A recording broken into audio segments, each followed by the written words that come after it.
Thank you, Senator Moran. Senator Baldwin. Thank you, Mr. Chairman. Our military is reliant on lithium-ion batteries to power critical systems, including planned energy-intensive applications like advanced radars and sensors. Unfortunately, we are also reliant on foreign companies, including in China, for components that go into these batteries. We have really struggled to stand up domestic R&D capability to discover and validate new battery chemistries and technologies that would improve performance and safety and reduce costs for both military and commercial applications. And currently, most of that innovation and resulting intellectual property is happening in Asia. On this latter point, I believe the US needs to build a robust, independent commercial cell development and testing capability to support advanced battery technologies needed for military systems and commercial applications like electric vehicles and electric grid storage. Ms. McQuiston, I would like to hear your thoughts on how DoD can make investments to address these challenges and support next generation battery technology. Safe uses of lithium batteries actually has been a priority for the science and the university work that we've been doing.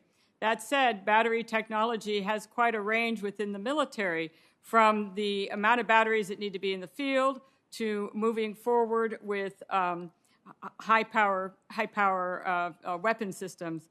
I would say that battery technology is going to be key for microgrids that we would need at basing and forward sites. I think batteries are a priority. The science and the materials can actually move forward, I think, if we focus our energies. DARPA is always good at looking at materials, and batteries have always been a capability that they've had at modernizing and perhaps inventing new technologies and safer approaches at higher density, energy density. Thank you. I've been advocating for strengthening our Buy America policies, including extending domestic content requirements down the supply chain to support the U.S. industrial base. Those efforts are critical, but more focused on the acquisition side of DoD investment policy. I also believe that we need to do more on the research, development, and innovation side. Those areas, Ms. McQuiston, over which you have responsibility. If we look at pacing the pacing threat of China, let's say in the shipbuilding sector, DoD has reported that it has become the top ship producing nation in the world and produces most of its critical components like engines, weapons, and electronic systems. The Chinese government is investing massive sums to ensure that those components are high performing and manufacturable at scale. I believe that the DoD, using existing authorities, should provide funding to our domestic shipbuilding industrial base, particularly small and medium-sized businesses, to increase their technical capability, grow their capacity, and improve their manufacturing technology, design, and engineering processes.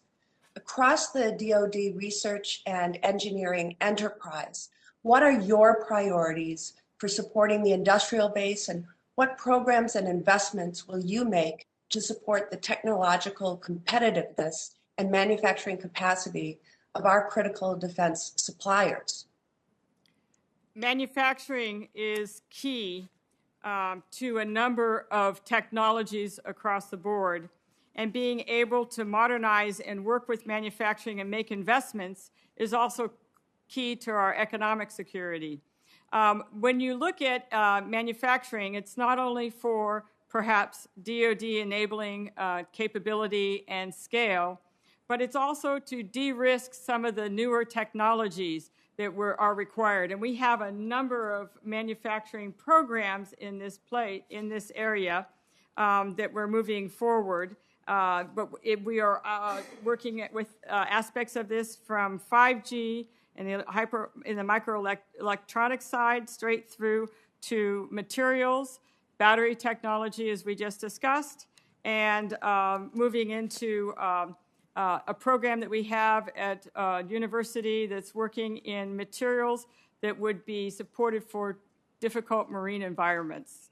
So I concur with you on the need for manufacturing. Thank you. And Mr. Chairman, I yield back. Thank you, Senator Baldwin. Senator Shaheen.